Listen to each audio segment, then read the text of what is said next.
리로잉. 아름다워지는 공간 리로잉입니다. 혹시 탈모가 걱정되시나요? 혹은 탈모로 지금 걱정 중이신가요? 그럼 오늘 이 영상 끝까지 시청해주세요.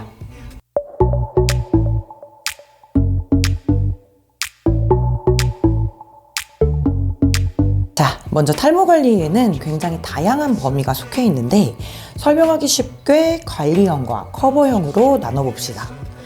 관리형은 탈모가 진행되기 전이나 진행 중일 때 더 이상 머리카락이 빠지지 않게 도와주는 역할을 하고, 커버형은 이미 진행된 탈모 부위를 가리는 개념입니다. 만약 우리 집에 유전성 탈모 유전자가 있다, 혹은 요즘 빠지는 머리카락이 많은데 아직 탈모까지는 아닌 것 같다, 갑자기 내 주변에 탈모가 많아져서 불안하다 등등 아직 수술이나 시술까지 생각할 정도로 심각하진 않지만 탈모를 방치할 수 없는 분들은 관리형 탈모 관리를 시작하시는 게 맞습니다. 탈모는 머리카락이 자라는 공장이라고 불리는 모낭이 제 역할을 하느냐 마느냐에서 결정이 되는데요. 사람은 태어나면서부터 모낭의 개수가 정해져서 태어납니다. 이 모낭은 살면서 수백 번 넘게 머리카락을 만들고 쉬고를 반복하다 제 수명이 다하면 퇴화하게 되는데요. 이 모낭이 아직 수명이 남아있는데 더 이상 머리카락을 만들어내지 않거나 쉬는 기간이 길어지면 보여지는 머리카락이 적어지면서 빈 부분이 생기겠죠.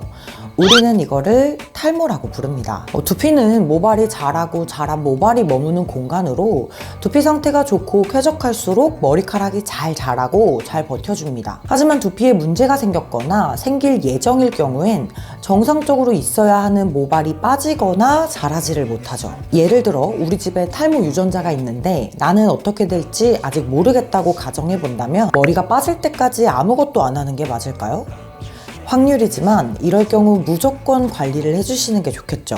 탈모가 시작된 이후 관리를 진행하는 것보다 시작되기 전부터 관리한다면 시작 시기를 늦출 수 있으니까요. 꾸준한 스케일링, 영양 공급, 그리고 유수분 관리를 하면서 시작 시점을 최대한 늦춰야 합니다. 요즘 20, 30대 남녀를 가리지 않고 탈모가 급증하고 있는데요. 잦은 탈색과 염색, 음주가무 등등 이전 세대와 달라진 생활 습관이 큰 원인으로 꼽힙니다. 탈모는 어떤 이유로 시작되는지 알 수 없을 만큼 발병의 이유가 너무 많기 때문에 우리 집에 탈모가 한 명이라도 있다면 하루라도 빨리 관리하는 것을 추천드립니다. 그치만 어디서부터 해야 될지 모르겠다면 현재 내 상태를 정확하게 파악하는 것이 중요합니다.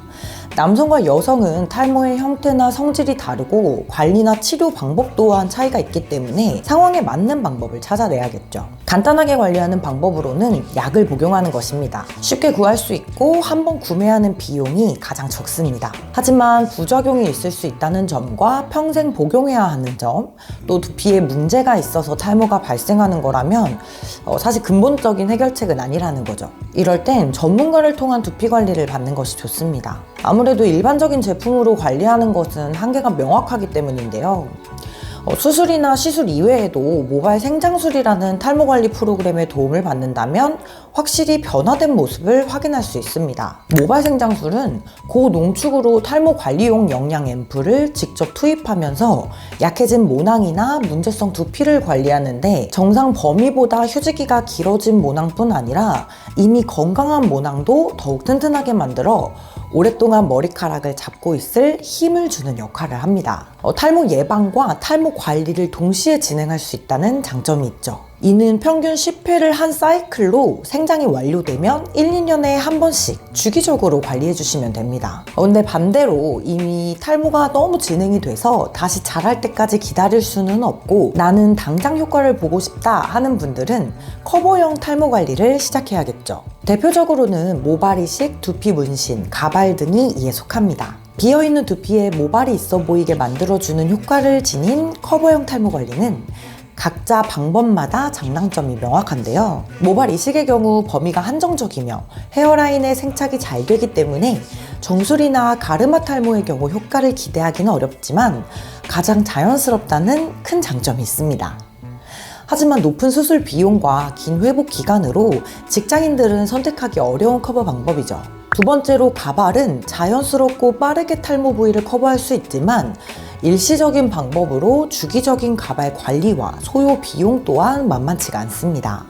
특히 물에 취약하기 때문에 계절의 영향을 많이 받는다는 단점이 있죠. 마지막으로 두피 문신은 한 번의 작업으로도 바로 변화된 모습을 확인할 수 있습니다. 원하는 부위에 원하는 만큼 커버가 가능하기 때문에 제약이 가장 적다는 것이 장점이죠. 하지만 모든 작업이 가능한 것은 아니기 때문에 시술 전에 상담은 필수적이며 탈모의 정도에 따라 작업하는 방법이 달라질 수 있습니다. 또 이건 비밀인데 조금씩 천천히 변화되기 때문에 아무도 모르게 작업받을 수 있다는 것 또한 두피 문신의 장점이죠. 자, 오늘은 이렇게 탈모 관리 방법에 대해 알려드렸습니다. 저도 20대에는 미용실에 갈 때마다 머리숱이 너무 많다는 얘기를 끊임없이 들어서 탈모는 제 일이 아니라고 생각했는데요. 정말 한순간에 후두둑 빠지는 머리를 볼 때마다 미리 관리할 걸이라는 후회가 정말 막심합니다. 그렇지만 아무리 이렇게 탈모 관리의 중요성에 대해 말씀드려도 피부로 문제가 와닿지 않으면 행동하지 않는 분들이 대부분입니다. 하지만 여러분, 탈모는 한번 시작되면 절대 예전으로 다시 돌아갈 수는 없습니다. 지금 당장 관리하세요. 리로잉